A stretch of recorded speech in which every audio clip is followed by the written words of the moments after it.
월 구독제는 피트니스 선진 문화입니다. 이번 주 유럽에서 개최하는 시합 중 가장 치열한 라인업의 엠프로 클래식이 개최합니다. 주요 선수 프리뷰, 지금 바로 시작하겠습니다.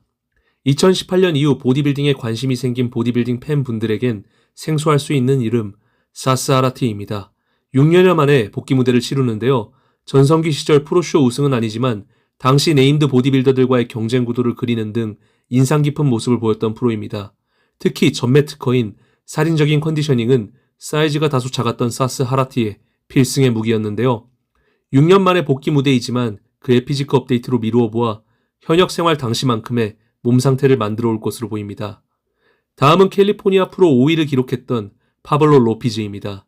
전면에서는 높은 수준의 경쟁력을 보여주지만 후면부의 약점이 비교 심사에서 많이 도드라져 프로 우승을 거머쥐기엔 당장 어려워 보입니다. 사스 하라티와 마찬가지로 탑5 안에 진입할 가능성이 높은 선수이지만 단점인 후면부가 개선이 되지 않는다면 그 이상을 노리기엔 어렵다고 생각합니다.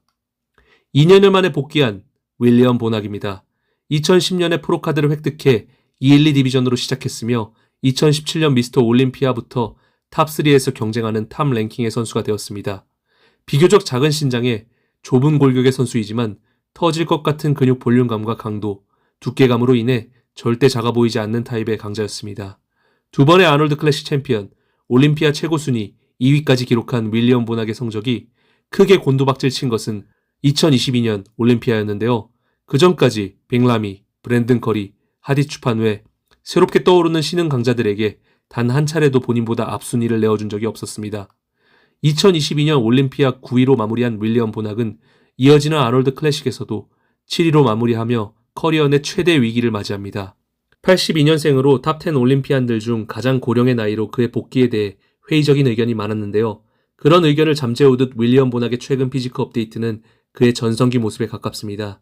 체드 니클스 코치와 결별 후 웨슬리 비셔스, 마틴 피츠워러 등의 코칭을 맡고 있는 스테판 킨즐과 함께하며 나이가 무색한 모습을 보이는 중인데요. 과거 윌리엄 보낙의 위치라면 베우르주 타바니, 마이클 크리조와 같은 선수들의 비교 자체가 신뢰가 생각될 정도였겠지만 현 시점 언더독의 위치에서 복귀를 준비 중에 있습니다. 전성기에 가까운 모습을 보인다면 우승 가능성이 가장 높은 선수이지만 2년 만에 복귀 무대, 적지 않은 나이라는 변수도 작용할 수 있다고 생각합니다. 이란의 강자 베우르주 타바니입니다. 지난해 아놀드 클래식 브라질을 우승하고도 비자 문제로 올림피아 출전을 포기할 수밖에 없었는데요. 올림피아 이후 프로쇼인 루마니아 등에서도 여전히 건재한 선수라는 것을 보였습니다. 상체에 비해 하체가 약하다는 평이 있지만 조금씩 사이즈가 증량되는 것이 보이고 강점인 상체 근육과 함께 쉐입이 정말 훌륭한 타입의 선수입니다. 컨디셔닝도 놓치는 법이 없기에 우승대권을 충분히 노릴 만한 선수이며 마이클 크리조의 약점인 등 근육을 노출시킬 수 있을 만큼 강력한 등 두께와 너비감을 지닌 선수입니다. 베우르조 타바니가 가지고 있는 강점과 약점이 서로 다른 타입인 마이클 크리조입니다. 거대한 상완과 하체, 훌륭한 가슴 볼륨감과 살인적인 컨디셔닝을 보이는 선수이지만 등 근육의 두께감, 빈약한 햄스트링 등 약점도 존재하는 선수입니다. 그럼에도 지난해 미스터 올림피아 7위를 기록했으며 어떠한 프로쇼도 우승할 가능성이 가장 큰 강자입니다.